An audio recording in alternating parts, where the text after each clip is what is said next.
the idea behind this session is that it would just be an opportunity for more in-depth questions aimed at one or more of us. More in-depth questions can really be anything, things including case consultation or role play having to deal with one of the topics that were discussed today. One of the when I last checked, I saw a few questions. One of the questions that was posed to just in general to all of us was dealing with the suicide of a client. How do you deal with the suicide of a client? I haven't had any current clients commit suicide. Has anybody else on the panel? A current client that you were working with. In the past. Okay. So I think so. I also have.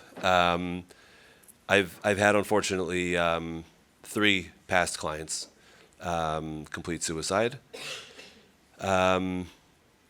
It was really sad. I mean, probably goes without saying. Just there. I guess the cliche thing to expect was like the whole did I do all that I could, and some survivor's guilt. That personally for me that wasn't my experience, but there was a lot of grief, knowing what this person had gone through, and their story and how much they were struggling, and knowing where they were when we ended therapy, and each one, the ending therapy was for a different reason, but it was a lot of support by the amazing team that I work with, by the other professionals that work with the client. My own therapy and supervision is always very helpful, and it was a process. Another thing that I noticed was this kind of thought that I had with other clients who were struggling, that well, what if it's them? What if we end therapy and they kill themselves? And I think one of the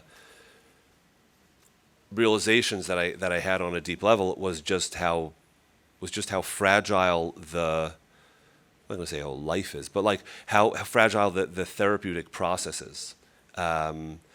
And that, because all of these, even though I know that these clients struggled with suicidal ideation, it still took me as a surprise the fact that they went ahead and completed suicide. And just so that the thought came up to me with other clients is this going to happen again?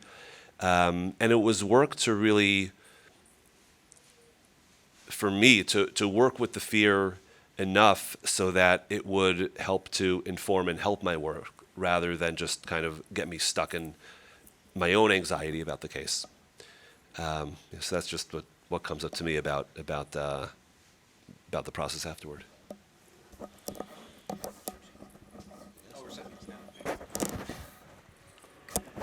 I'm not sure how much I can add to what Tsachi said. I can give just the personal experience of it. Our team lost a patient a few years ago, and it was fairly grisly, and I would say it was quite unexpected. Somebody else asked me about this outside, so I'll repeat some of it. It was extraordinarily surprising and very, very painful. In fact, when I got the call about it, it wasn't even in the top 5 people on that person's, on our team's caseload. It was so unexpected, and that person was actually in contact earlier in the day, and so it was very, very bizarre. And the way that the story ended up unfolding was, it was so unclear as to why the events transpired as they did. And I think that was, in some ways, there was a benefit is a weird word, but there was a benefit and there was a lot of confusion in that, to not really have an idea of how that process would go. I would say in terms of the after effects, we got in touch with the family and we waited until after the Shiva. We said, listen, we'd really like to meet up with you, to be there for you, to understand with you.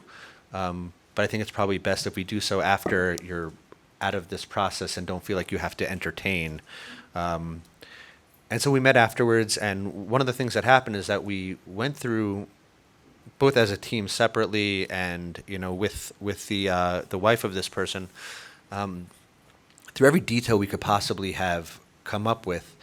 And the truth of the matter is, even as a team, we couldn't identify what was it exactly that precipitated this death.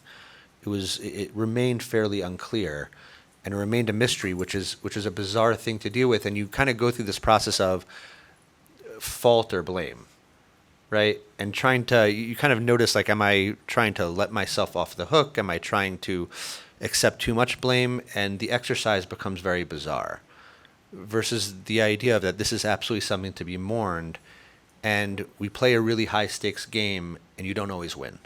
And the fact of the matter is that there's an element of numbers that if you play this game enough times, even just the data of like how often is DBT successful, it's not successful 100% of the time.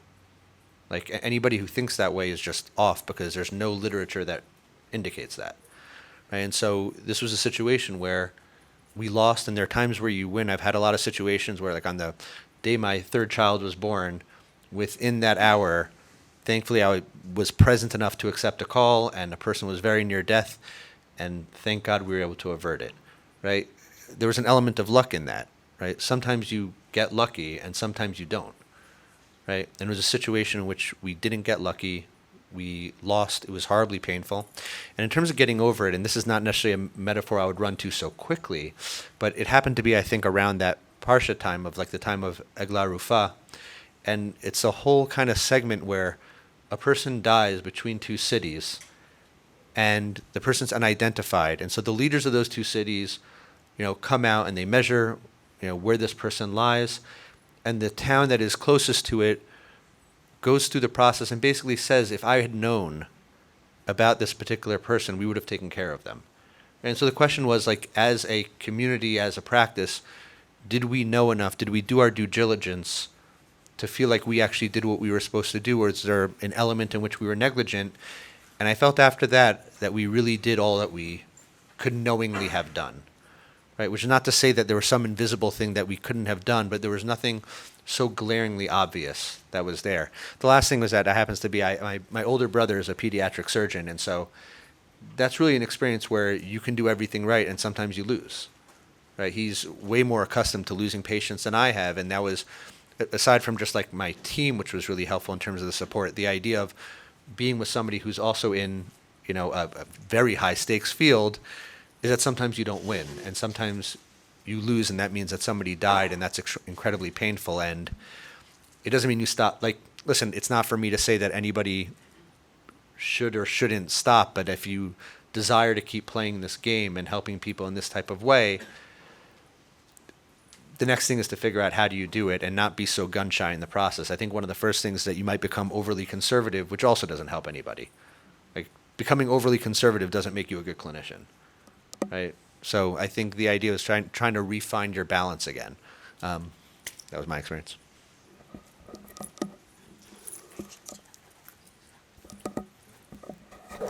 Okay.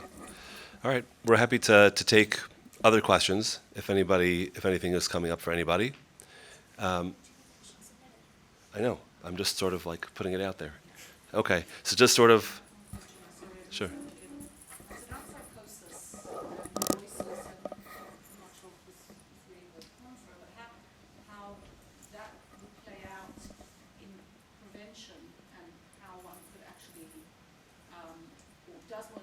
Do you deal with that in a different way from somebody who's not suffering from psychosis? I was just curious, particularly. I know you. It happens to be I don't work with people who are spinally psychotic. Okay. So I have to punt on the question. Okay. Thank No. you.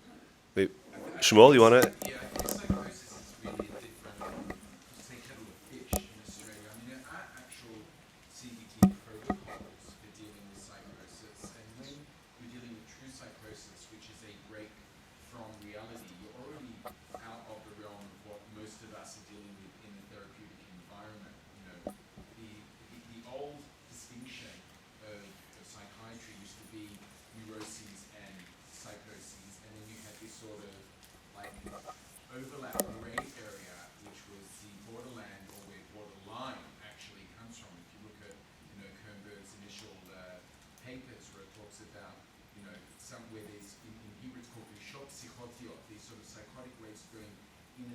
losing touch a little bit with reality and then coming back again. So it was sort of, defined in these two areas, which in lay terms were referred to as the worried well, being the neuroses, and the stark raving mad, being the psychoses. When we're dealing with true psychosis, in terms of schizophrenia, even pre-psychotic episode, even actually bipolar disorder, which in DSM-5 was moved back closer, was not looked at as just being an affective disorder like depression, but it's called bipolar depression, but really is much closer to a psychotic disorder like schizoaffective or schizophrenia. I think that's a very different ball game, and it's something that for sure needs the involvement of psychiatrists and medication to at least get them back to some sort of state where they're able to do therapy from a position of not having such impaired reality testing. Very, very tricky when someone is very paranoid, for instance, hearing voices, hallucinating, to be able to do proper therapeutic work when they're in that state. Okay. So there were two other questions submitted, both to Shamshi, so enjoy. Okay, so the first one, yeah, maybe we can all chime in, let's see.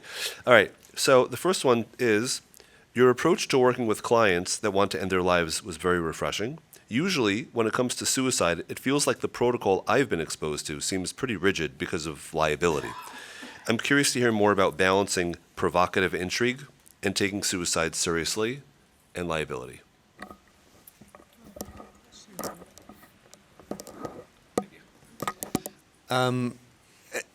There's probably a premise to the question.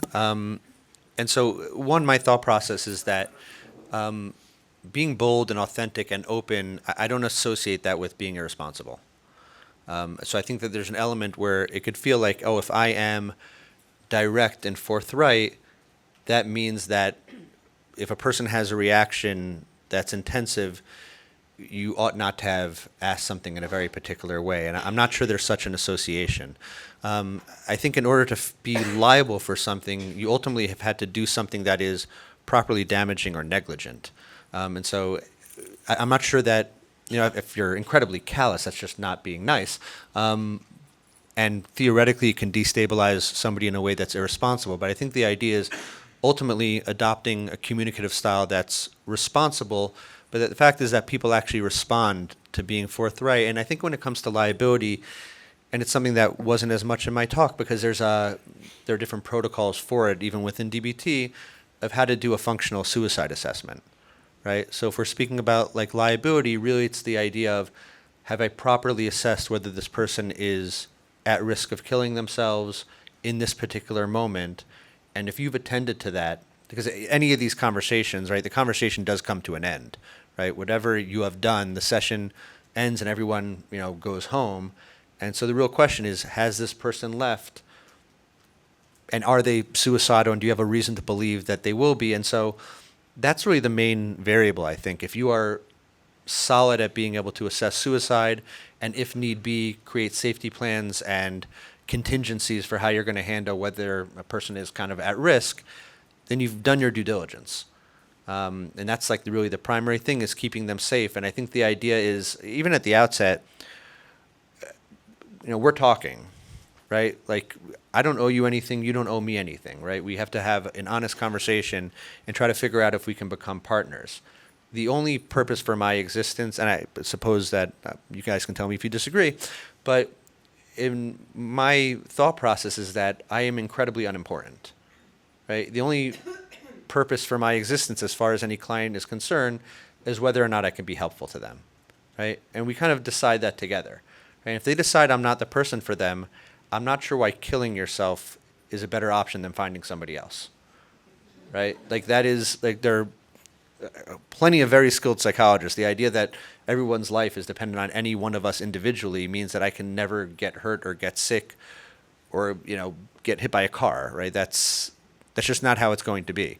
Otherwise, if none of us moved to Israel, nobody would ever live. Like, it's not how it is. And so I think the idea is that on the back end, if you can do a really solid suicide assessment and make sure that they are safe and have a plan in place, then that's really the thing that really kind of touches on the liability as far as I can tell.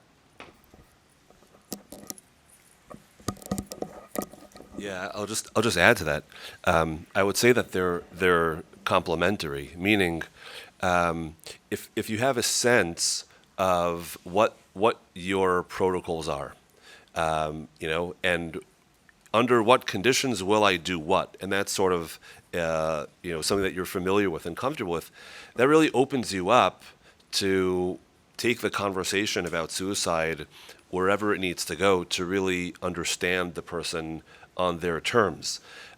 Whereas if it's not really clear to you when you would act, what you would do, or under what conditions, then you're just nervous because it's like, well, I want to tread very lightly here because I'm afraid of setting them off. So really, like you're saying, having that knowledge of how I'm going to deal with it, and when I'm going to deal with it is really helpful to the process. They go together. They don't contradict.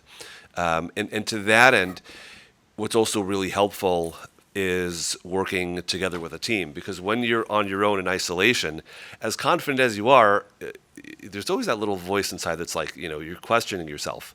And at the end of the day, there's this feeling of carrying the burden alone.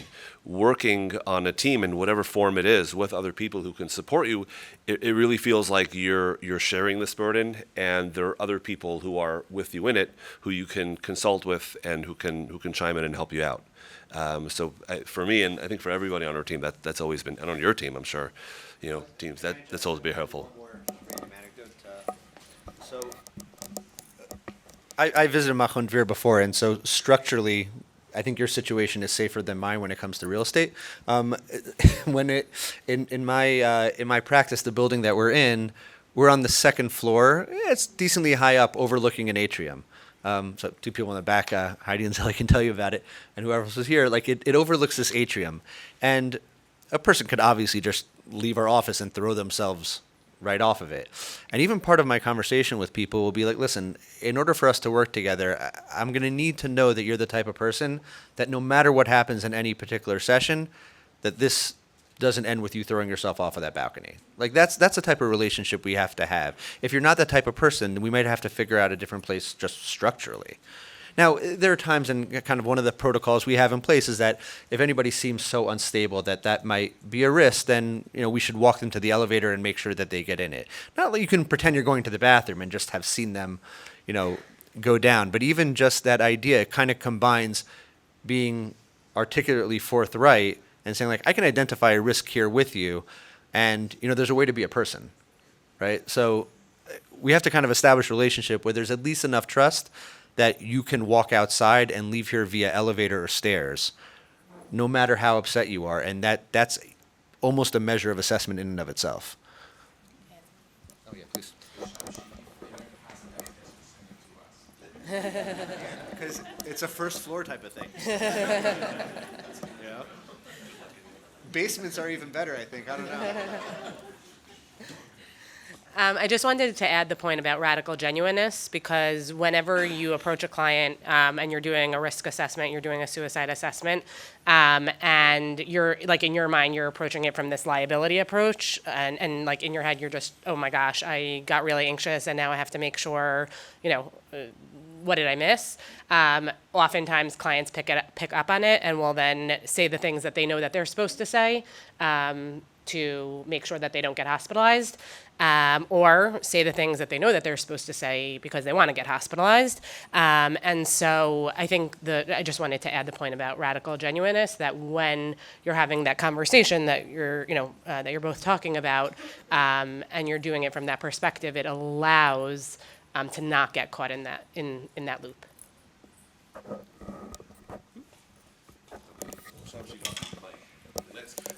How much German have a better answer? What'd you say? Oh, yeah. Okay, so the question is, how would you apply these concepts to a neurodiverse population, specifically when patients with ASD are so stuck in their perspectives and black and white thinking?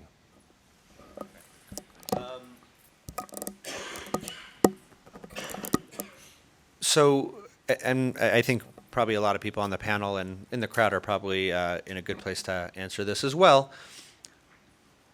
I would say just in terms of, my practice in general, I think some of it has to do with how far along the spectrum they are. Like there are certain people that really do need to work with an autism specialist, right? So the idea is, because there is a particular language that is going to resonate with them that I might not have, right? The idea is kind of like I can kind of know the marks and the general disposition of the people that I'm used to working with. And if somebody is too far along, then that might not be the type of patient that I'm going to work well with. It could be somebody on my team will. It could be somebody else kind of has that skill set. So it doesn't have to be with me, but it also might not be the right person for our practice because somebody would have to be well attuned to it. In the event that they are within that wheelhouse, I think a general conscientiousness and even saying like, hey, listen, there are a bunch of different ways that you could read that, right? The idea of giving alternatives and a little bit of, I guess, what we'd call psychoeducation, which is some of it's psychoeducation and some of it is just interpersonal education, right? The idea is that, like, I actually had a client, a client that is, kind of riding that line with me in terms of whether I'm the right person to be working with him. And he was talking about this girl that he likes, which there's no way they were dating, but he made up a nice story. And he's like, so I was like, hey, listen, do you think she likes you back? He's like, I don't know, I'm autistic. So I was like, all right, listen, I guess I don't know either. So I think that probably is just like, is this the appropriate case for me? And I think it's also getting into the idea that not every case is going to be something that I work well with, and some of that's going to be feel. And then probably maybe scaling down some of the language, because it is true that being a certain version of forthright isn't going to work with them because they won't necessarily recognize the subtlety of certain types of commentary. And I think everybody does that and matches to their audience in some way already. And so here's probably just taking a little bit of an extra note of it. Something very specific. Sorry. Is it okay? So Charlie Swenson has an amazing podcast called To Hell and Back. And he actually interviewed a person. He discusses applying DBT to people on the spectrum. And it's just a good resource, if anybody, just for that question.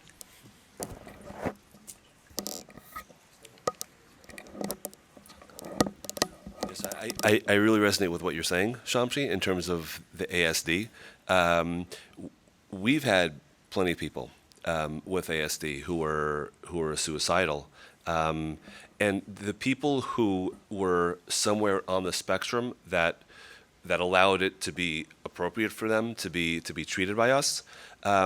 It's really no different than any other client in the sense that you're listening out for the client's language and for the way they speak and for the way they understand the world, and we do that for everybody. So it's no exception. So there is black and white thinking, and there is a rigidity, but there's rigidity in many clients.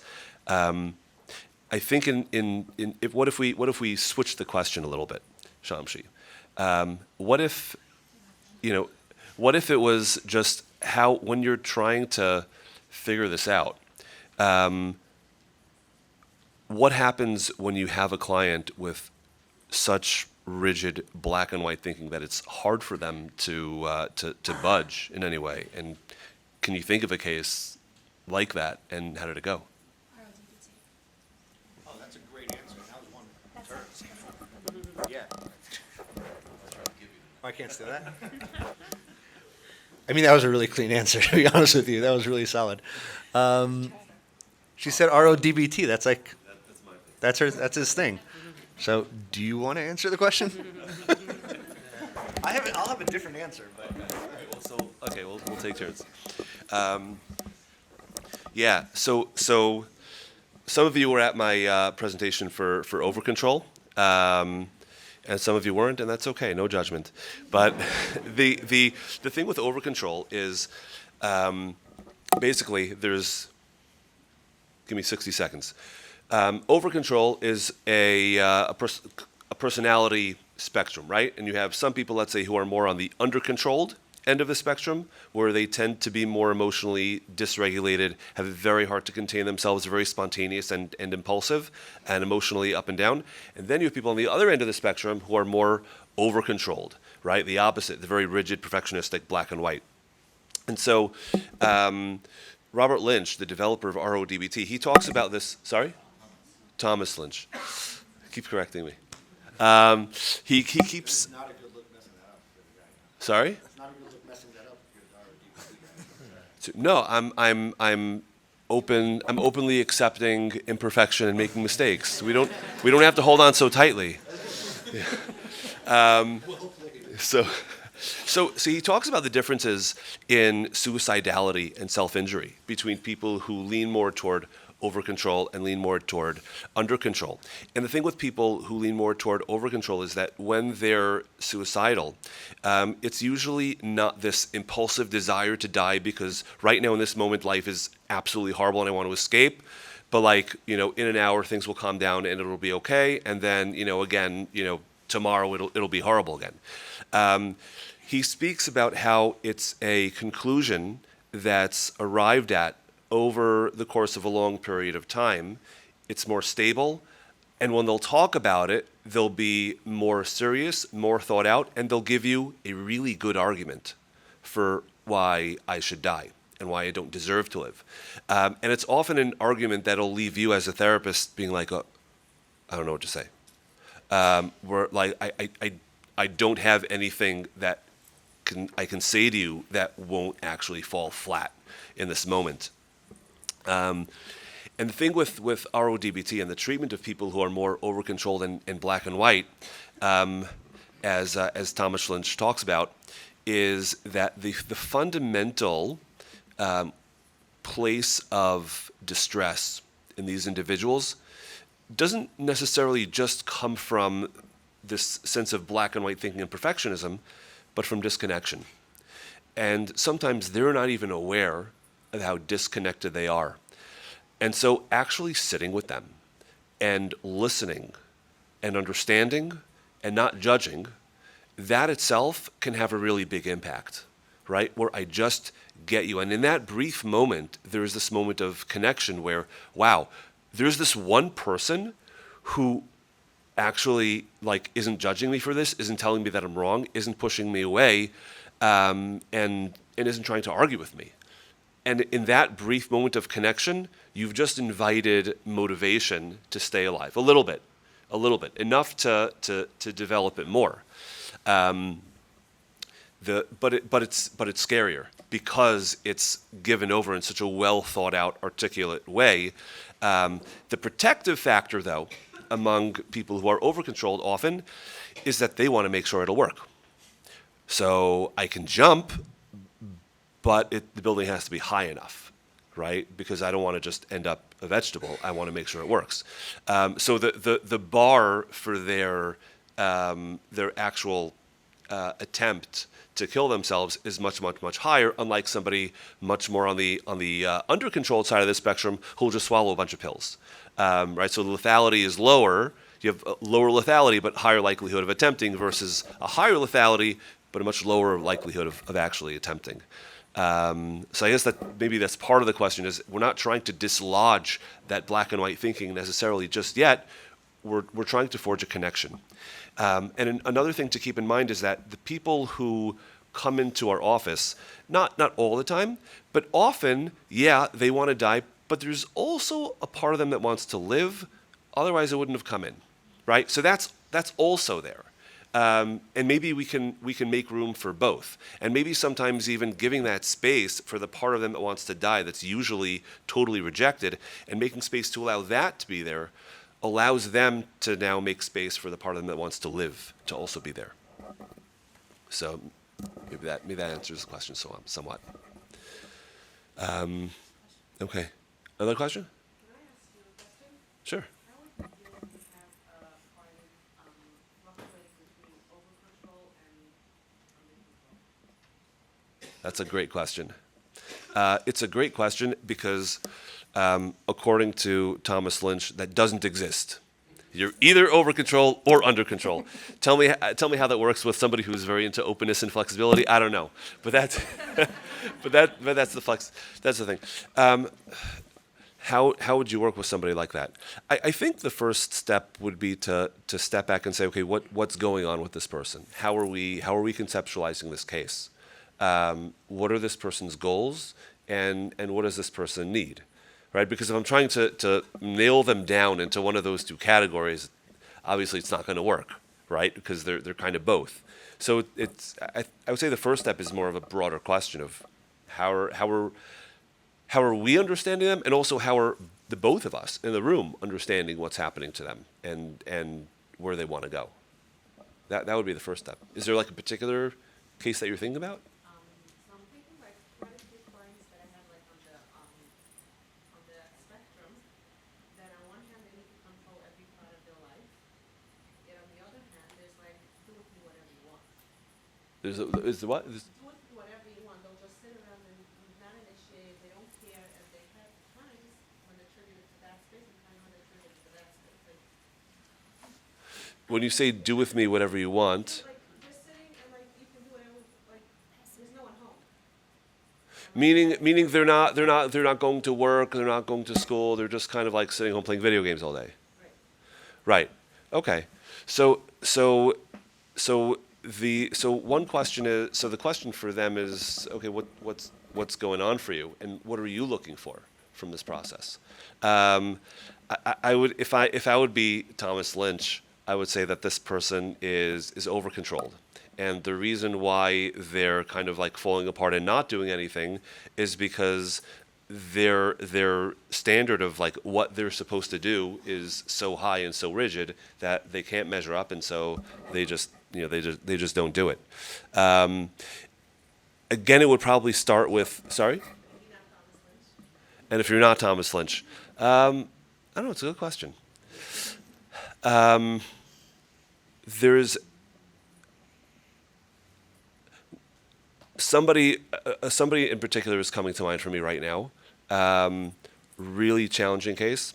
This is I would say yeshiva guy, except he hasn't been in yeshiva for who knows how long. But he thinks of himself as a yeshiva guy, and he should be a yeshiva guy, and he should be going to yeshiva, except that he's not. And he's not really doing much of anything at all. He's at home. He's got I forget if he has one kid or two kids, but at least one kid.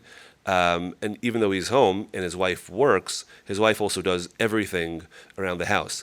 Now, part of the issue is also environmental, because his wife isn't really making any demands of him. She gets upset, but it's not like, okay, you better shape up or else.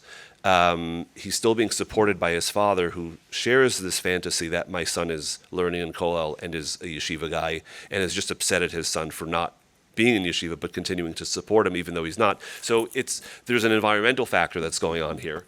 And he's very happy to spend sessions just kind of like really trying to understand what's going on and intellectualizing. And there's room for that. There's a need to understand. But at some point, it got to the point of like, well, look, if you have to do something, and until you're ready to do something, there really isn't much that therapy can help. So it was tough. I would say that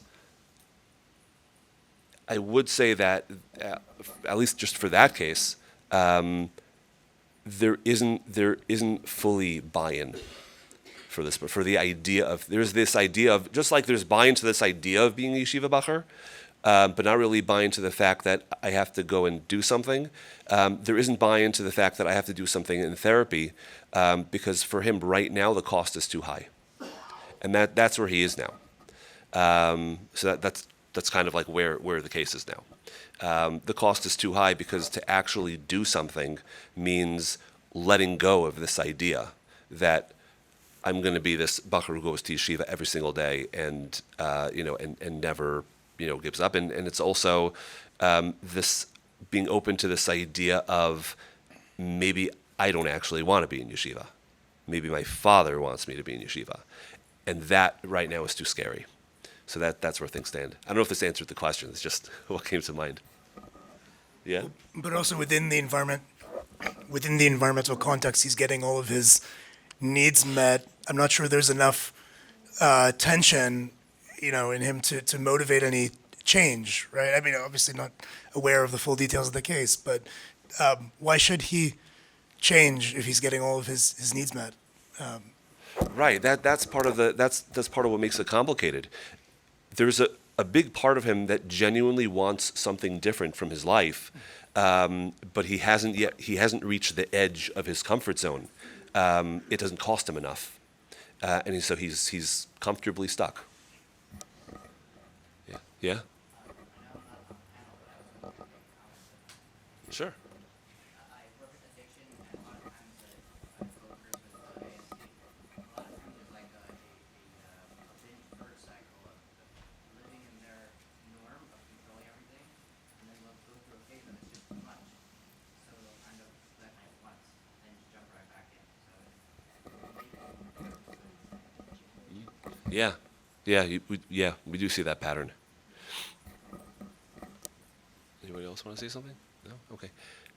Do we have another? Yeah. I'll ask. Go for it. I just like it. Would you, is a question back to you about that case, would you then, have you worked with the parents at all? Anything around the space, like a space type of treatment with the parents in terms of accommodation and things like that, or with the wife?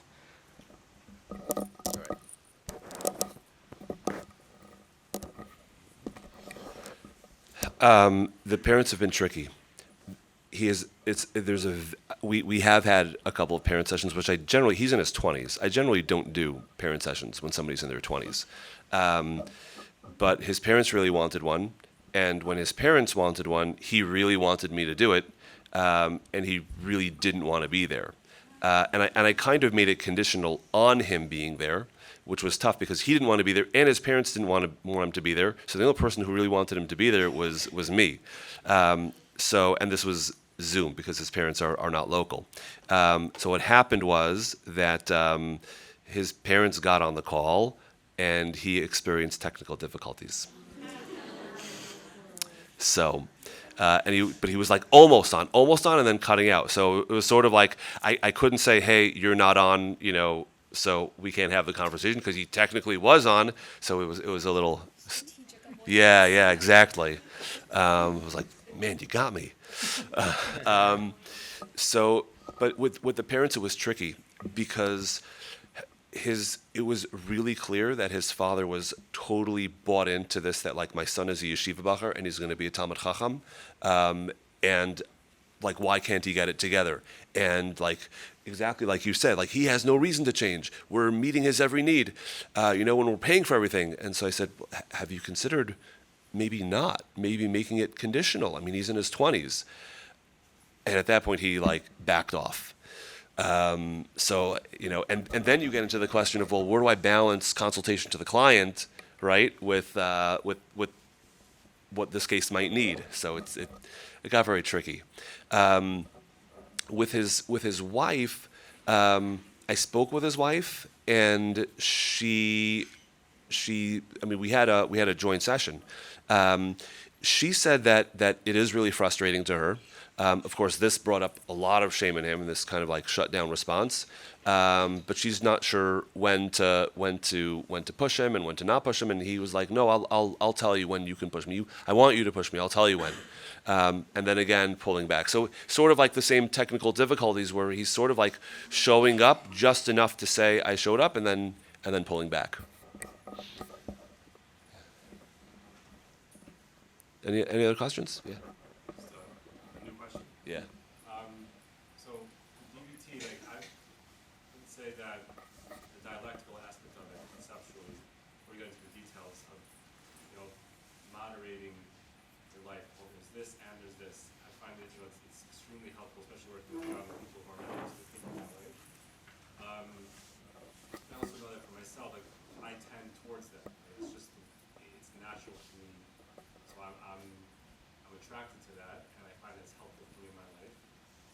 I also have a worry in the back of my head that, okay, but maybe like that's my personal nitya, and that's why I'm, advocating for it, and I'm seeing that it's helpful. But maybe there's also the other side of just you see like in politics.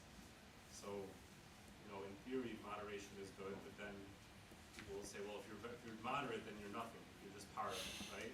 And we need Donald Trump to come in or whatever, and just blow things up, and right. So, I guess where's the dialectic within the dialectic of like where's the danger of being too moderate, too part, too blah, and losing the edge in life? That's also very important. I'm really happy you asked this question. I'm happy to also pass the mic around. I very much relate to that question. I have that question all the time. And I guess going back to this idea of self-inquiry for anyone who was at my lecture, yeah, it's a great question, and we can just kind of like let it sit. And it's important, we should ask that question. If we're not asking the question, then we're probably not doing the best job we can. I don't know the answer. It's just a question. Yeah. So I think dialectics has two parts. There's the concept of walking the middle path, which would sort of be that moderate space to live our lives. But there's also the idea of there being multiple truths and holding on to our own truth, and maybe having strong opinions and being able to also accept other people have valid perspectives also. So I don't think the goal is to give up on having strong beliefs or to be, again, in this moderate space all the time. Do you guys want to add anything? Yeah, there's an element of the middle ground of a dialectic is not the 50-yard line, and it's not inherently a compromise. Because oftentimes that's actually very, I guess what we'd call non-dialectical. Like the idea is that we're shaving off ideas that have nothing to do with whether it's honest or truthful. I think the idea is usually what's being left out. There's this saying that the middle ground is sometimes the most dangerous place. Like on the road, that's where the cars come in. That's where oncoming traffic is. And sometimes everybody here who has ever endeavored in something, to go get it, you got to go for it with tremendous intensity. And sometimes people who are really good at things devote themselves to it to the detriment of a lot of other things. And the world requires them. Right? The world needs people who are insane enough to do things that nobody else wants to do. And those are our best doctors, and those are our best clinicians, and those are our best whatever, right? Like those are the people we trust the most because maybe their family life is somewhere on the spectrum of good or bad for any number of reasons, but there's value in it, right? And so I think the main idea of like any dialectic is, are you mindful of all of those different variables? Because sometimes the most effective and worthwhile thing is to go, wall to wall. And I'm not sure that I don't know that there's such a thing exactly as moderate or extreme. Because what somebody regards as extreme is just like to the slight side of somebody else's moderate. So I think there's just kind of non-judgmental perspective. Like the idea of like, if I were to describe this particular thing, is this the wisest or most effective thing, right? Or are we missing something? I think the dialectical question is always, is there something being left out? Is there something that we're potentially missing?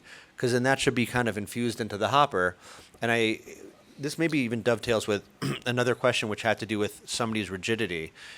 I think rigidity oftentimes is not based on the argument itself. It's a personality characteristic, right? And so like my response oftentimes when people are being rigid is the argument that we might be pulled into is immaterial, right? Because the most important variable for us as in a relationship is, can we be open enough to try to figure new things out? Because we're going to end up getting to a place that makes no sense because we're going to try to be pulled into an argument versus the idea of like, why would it be threatening that there might be another way of seeing it?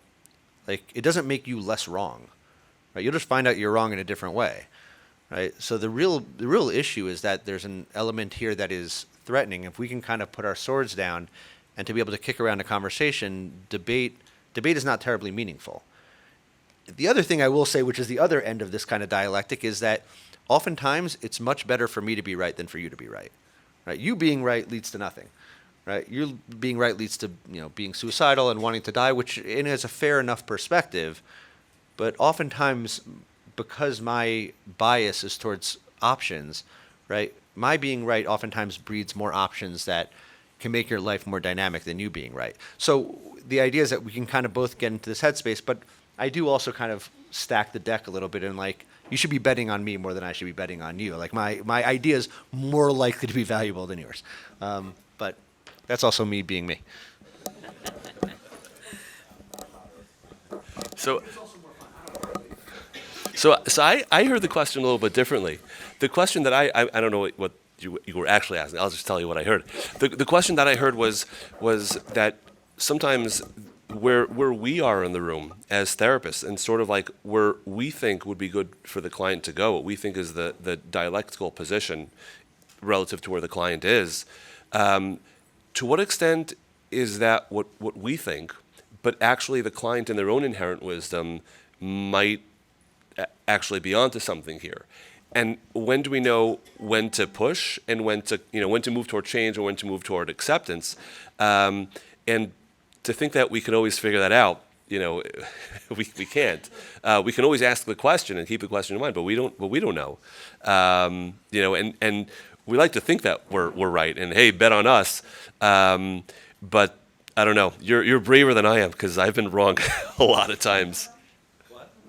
No, I think the idea is like, listen, if I'm gonna be wrong, we should have a safety plan in place for me being wrong. I think you're talking strictly about suicidality, though. Oh no, I think I think what I really mean is just the idea of that like if you have a perspective, it likely makes sense. For example, you're going to know your own internal experience better than I will, right? And so it's to me, I think it's more of a place of we can all be like I was being a little bit too pithy. The idea is that we can all kind of be open to something, and it could hopefully be non-threatening.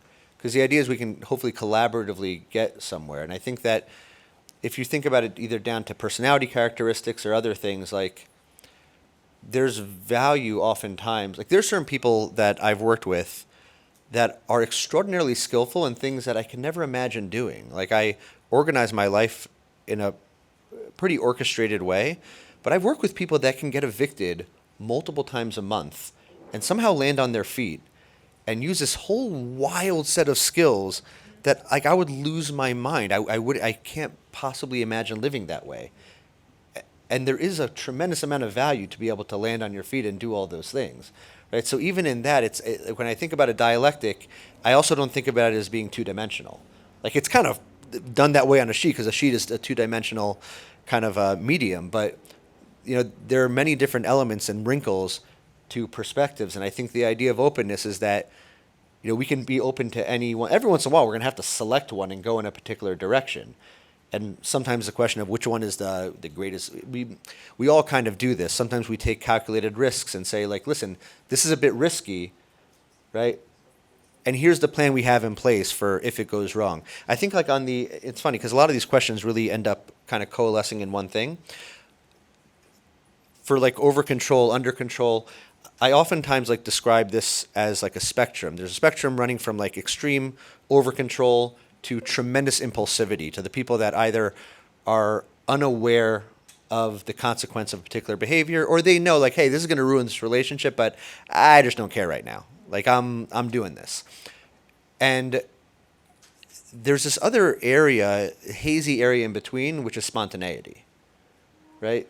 And spontaneity is the most beautiful thing in the world because it really accesses the idea of like, this is something that I should be moving towards, right? Just because you have an impulsive urge doesn't mean that it's wrong, right? That might be like, this person might be worthy of, really confronting. It's just that there's kind of a way to do it.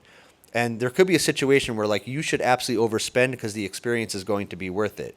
It's just you want to make sure that you have money at the end of a trip and your kids are taken care of. Spontaneity is amazing. And so, but it's not a place, right? It's not like a particular area. It's a series of ideas, and there's so many creative ways of doing it. And I think that's kind of the beauty of other people's personalities, is that people have all these different ideas and ways of thinking that like aren't necessarily going to be mine or anybody else's, because I do run my life in a particular way. And so I think what I meant was like my idea might be the one that's most worthwhile is it's actually probably the one that's safest and has the most options to be spontaneous without the ill effects.